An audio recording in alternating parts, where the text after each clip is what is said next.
My little pony, fatherless pony, punishment can hold their sins. I'm Pestilence Pony! I'm War Pony.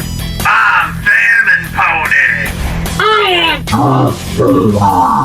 And we are Evermeadow's Downfall. Ah, Mortimer! It seems your horsemen have been bested. To the victor go the spoils. Come now, Famine. You should be congratulating Vargon for his skills, and myself for winning with such a bang. Such power your spawns hold. I look forward to molding them into the perfect monsters. I am thankful for you, dear Vargon, for trusting in me and the power I have to help you be a mighty force. And your request to help people certainly speaks to my blackened heart. I shall take care of your soul. The two of you both have grand plans and desires, and in my care, you will have the power to accomplish these things. But more than this, your souls are in good care.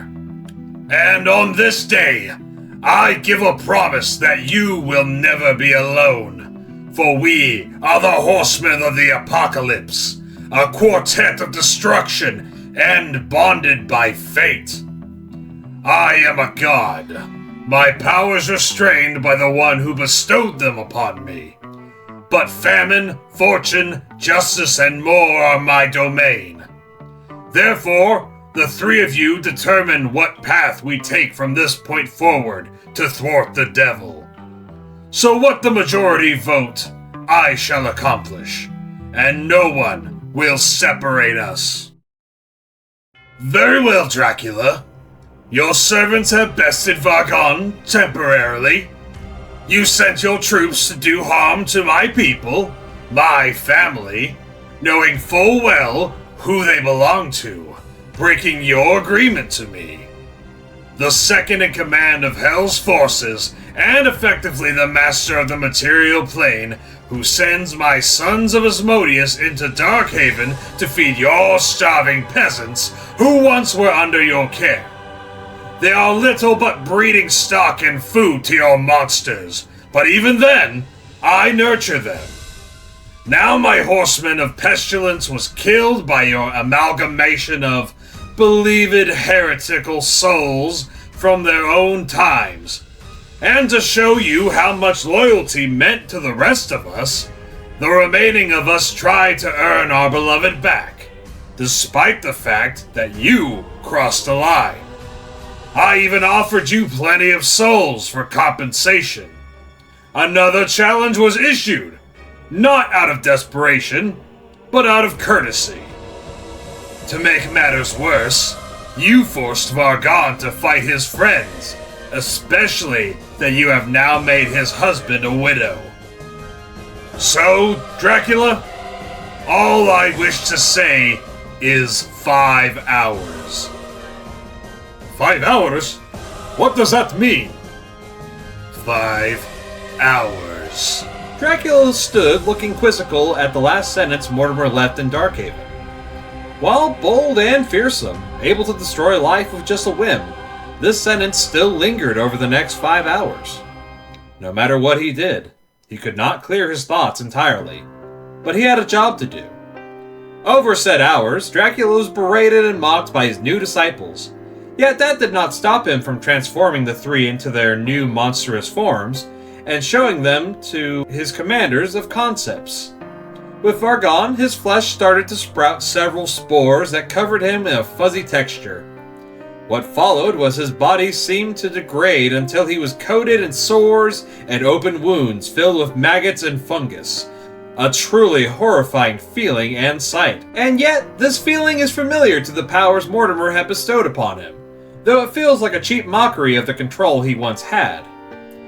The Lord of Rot Vitrigrade seems to be somewhat of a kinship to Vargon, and while his brand of magic is strange, they both share some roots together. With Gorbesh, he grew larger than he once was, skin tough like metal, and bursting forth from his sides were 2 extra pairs of arms. Not only this, but his body would not be held by his rune armor gifted to him. Mastagaz took Gorbesh under his wing and taught him to control his power of reincarnation a little more soundly, even how to handle his multiple arms. And V, despite her concern for her future and desire to be saved by her lover, her body was transformed into a serpent-like succubus, wings sprouting from her back and something awakening in her body. It seems the power of seduction has fused with her allure of the great beyond, breeding a mournful song into her heart that raptures her foes. The three monsters were welcomed to the top of the Night King's castle to look upon their new home. Though something strange was noticed in the distance. I gave him more chances than he deserved for the offense of stealing my family. They have worked so hard to achieve all they have so far. Their lives, a struggle that only I can free them from. Asmodeus made the mistake of mentioning the way out of all of this in passing, like he was taunting me, knowing he could destroy me with a thought. That was the old days, and I have been empowered since then. The chains are loosening. To save my family, I must break these chains once and for all. My brother, you know this course of action could be spotted at any moment and condemn you for treason. I care for our allies too, but can you truly help them if you don't exist? Leroy, if there is one thing you should remember about me, is that my family is everything. Without them, I am nothing. My life was at its lowest when I signed that damned contract, and I was taken advantage of, just like you. The cycle ends now, and you have suffered longer than anyone. I ask you now, my dear brother, stand with me, help me, and I promise I will destroy not only Asmodeus' hold on all of us, but that red bastard himself. There is nothing I would love more. The rain of hell shall come tumbling down. Let's go talk to Judd Forrest. Here, you may desire this. Well, hell, if it isn't the McHale brothers, to what do I owe this glorious visit? Dear Satan, what has gone into you? Oh, Judd, you think I have not known of how traitorous your intentions have been in my service? Going against my orders, spreading misinformation, and keeping the kingdom in the dark all these years? The world was destined to end, but only after giving the mortals an amazing last few months before we had to take it all away. And you've stolen that luxury from them. And, on top of all this, you hunted and killed every race aside your own and tieflings. You think you're so superior, do you? You seem pretty lowly to me, you spineless cur. Not even worth crushing beneath our boots. I hate stepping in shit. And speaking of shit, I have it on good authority that you have been colluding with the Grand Wizard Waka. How little you truly know of what goes on in your pathetic little world. Your schemes have come to an end, Judd, and I will deal with that red-haired bigot and womanizer. We are servants of Asmodeus, you skinny foot! If you think I'm so stupid for joining my righteous brotherhood trying to reclaim every metal for the true breeds, then you are worse for thinking you can attack me and tell me you're playing so brazenly amongst Lucifer's ears. Ah, but you see, there is a little detail you have failed to notice. Asmodeus cannot hear us. What? We aren't in Evermeadow now, are we? Welcome to Avalon, bitch. You are in my world now, Mr. Forrest. The devil no longer has a claim on your soul. You will remain here forever. Tell me what I want to know, and I will see how that time is spent. Where is Waka? Oh, Baylor! Oh, Bahamut! Asmodeus! Someone save me! Last chance. Please, please, master! He has been canoodling with that Devon's manor. Been taking your supplies and sending them there. and I have nestled themselves just north of the Dark Swamp. He's the one you want, not me! Very good, slave. I thank you for knowing your place. As a reward, I shall let you in on 2 secrets. For one thing, Asmodeus doesn't know I can eliminate a soul entirely with my withering powers. No afterlife, no subjugation. It'll be like you never existed. And the other thing, the nail in the coffin, you might say, you've insulted my woman. Dark Swamp. Dark Swamp. Ah, brothers! You both have good timing, yeah? Just in time to show this dirty greenskin the price of his blood. Praise be to Asmodeus! Waka Blitzmon. As if I could expect anything else from you. Enslaving, torturing, mutilating, and things I dare not speak of without unleashing my true feelings.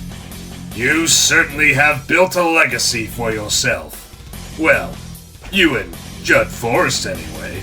Ah, what a blessed day! You know of our holy mission! No more tiptoeing around it anymore, mon. With your help, we'll be able to purge the unclean in no time, yeah? Not exactly, you defiler. You and I once shared a race. I a human, a mortal like anyone else, given a chance to live life to the fullest and experience the freedom our devoted king provides. And yet, when given the opportunity to join my cult of traders, merchants, craftsmen, and so much more, you decided not just kill those different from you, but perform even more horrendous crimes on the innocent citizens of the world. Don't think I don't notice that necklace of ears you have. And on top of the countless atrocities you have committed, I have recently learned that you have traumatized my beloved in a way so despicable that I dare not speak of this. After all, you know exactly what you did to that sea naga in Holy Earth. For her, it may have scarred her tainted and undeserved life, but for me, it was a Tuesday, brother. A human can do no wrong when monsters still roam our land, yeah? We will get back to this subject in just a moment. Real quick, and please, your candor is quite important. In the Devimus manor that you have been bolstering, they have the Devil's Loophole, don't they? Oh, that scroll thing in the throat of those Devilkin's personal demon? Yeah, brother, best believe I have been feeding their dirty little secret with these sinners. Their screams are a symphony, brother. We are doing the Lord's work. It isn't Asmodeus' teachings. His teachings that aren't written down, nor spoken to you, as you have not signed your soul to him? Mortimer, no more open invites on cult recruitment. Wasn't my idea, I'm afraid. That's all I needed to know, Waka. And for your service to the cause, it is finally time for you to get your reward. Oh, yeah?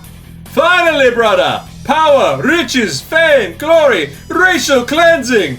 All will know of our work! Stretch out your arms to your side, servant. Do as I command. I'm ready, mon. Bring it on! Ow! Oh, brother! What is going on? I reward the entirety of the great creator's existence he once made by removing you from it. So ends the terror of the Morning Star Camp and the Hanging Noose Camp. I recorded the whole thing on your scrying orb, just as you requested, brother. Gift to your partner? I always make good on my promises, and I didn't want her to miss this. You're a good man, Mortimer. That's that Mikhail blood still in you. We are at the moment of truth. It's time to free your soul. Let's go pay Damien and Delilah a visit. Help. What is going on? Where Everything did has the gone sun dark. go? I cannot Why is no one answering My me? head is in Help. agony and Where there's is the no light? noise. Dear Lucifer, please save me. What did you do to them? The manor and its contents are transported now to our realm of Avalon. and everyone in here will know the penance for their evil. But on the plus side, they can get special parking for their carriages. However, they'll need a driver. I do feel bad for enjoying all these dark acts committed upon these people we've encountered, but it couldn't have happened to more deserving people. The way's clear, Mortimer. Let's finish this. And so, the McHales wandered down into the deep dungeons, descending far below planet Alima, accompanied by a chorus of wailing and suffering, incantations on the lips of bodies clearly too wounded to be alive, but unfortunate enough to be animated for their fate. These torsos and flayed bodies are channeling a spell that not only dampens magic, but also seems to be beckoning for something beyond the stars. However, with the manor now stuck in the Horseman's realm, their connection to the outside world is severed. The two did not know what the situation would truly mean in the long run, but even accidentally, they have thwarted another of the devil's schemes. Making their way down treacherous corridors and passing unholy creations, eventually, the bodies not only stopped their singing, but finally are given the release they need to pass from this world to the next, with their souls leaving their fragile bodies. With a stern look, Mortimer commands the souls to find refuge in his weary body, giving them a future paradise when he can manage it, and restoring his strength for the upcoming challenge.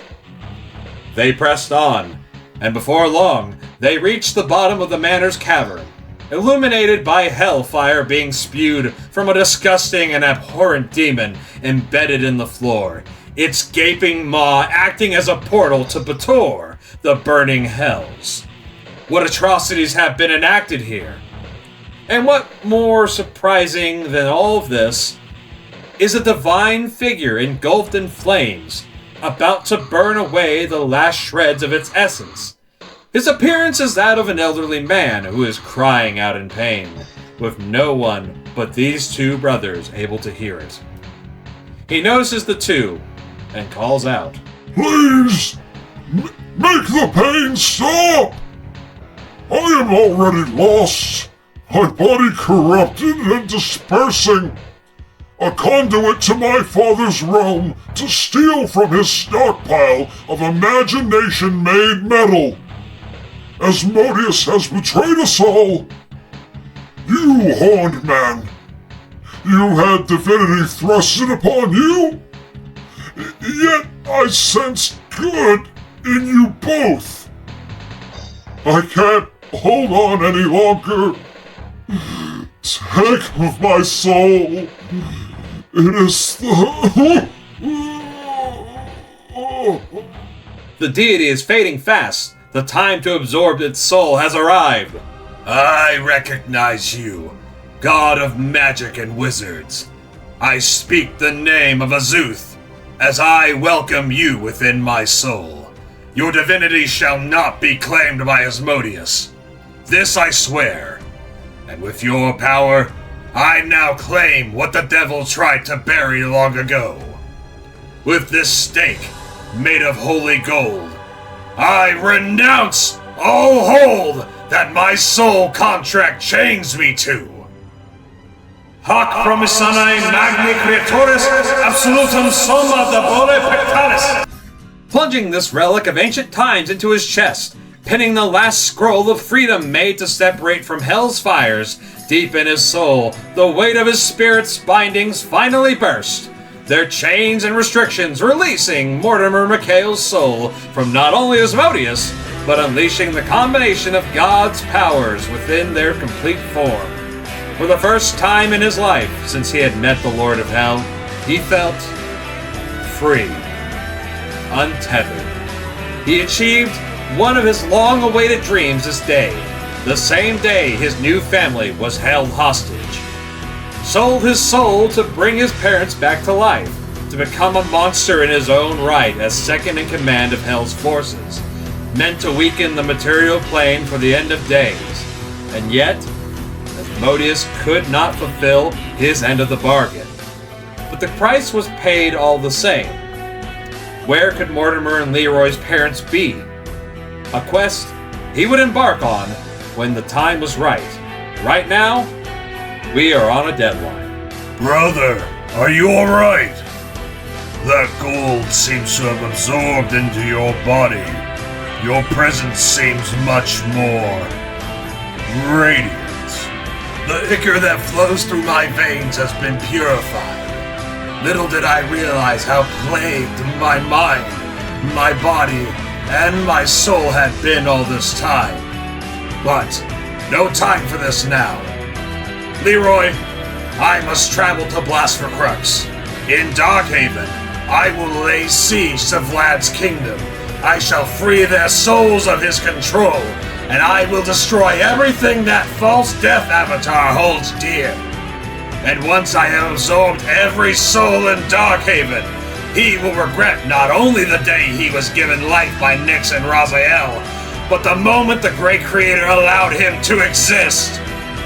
With enough souls in my divine realm, I can free not only the horsemen, but you, my relation. This will finally end. Stay safe, my brother. I can't lose you again. Remain in Avalon so Asmodeus cannot reach you. I'll be back soon. I won't be long. After all, I gave him 5 hours. And time in Darkhaven is fucky. And so, warping out of Avalon, Mortimer travels across the land of Evermeadow to the Forsaken Cathedral of Blasphemous, and is transported to Darkhaven. What happens next is an act of pure love. I don't want to set the world on fire, but you gave me no choice.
I have consumed so much, and yet I'm still famished.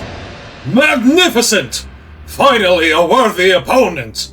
And so it was written that I would face with the most difficult confrontation of my unlife so far atop my castle.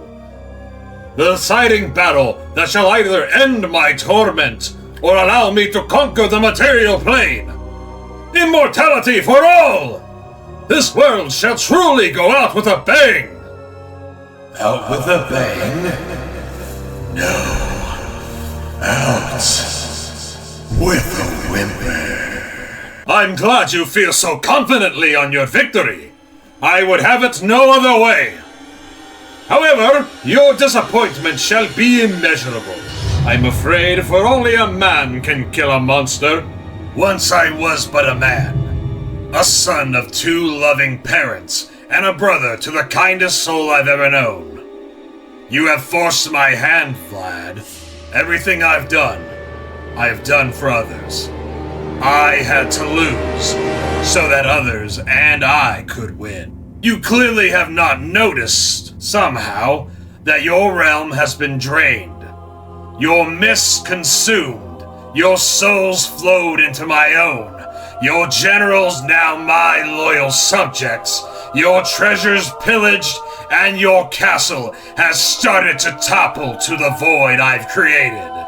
And in the time that you have been staring at my handsome mug, your precious blood moon has dwindled in size.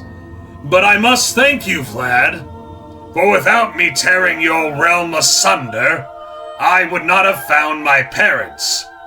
That explains why Asmodeus could not return them to life. So I will give him that at least. Speaking of my family, it's over, Count. Indeed it is, Famine. Rarely do I resort to ending a battle so swiftly, but as your alleged 5 hours are almost up, how are you immune to my power? The how isn't important anymore. The real... Huh? Wait! Who dares keep me from my final battle? This cannot be!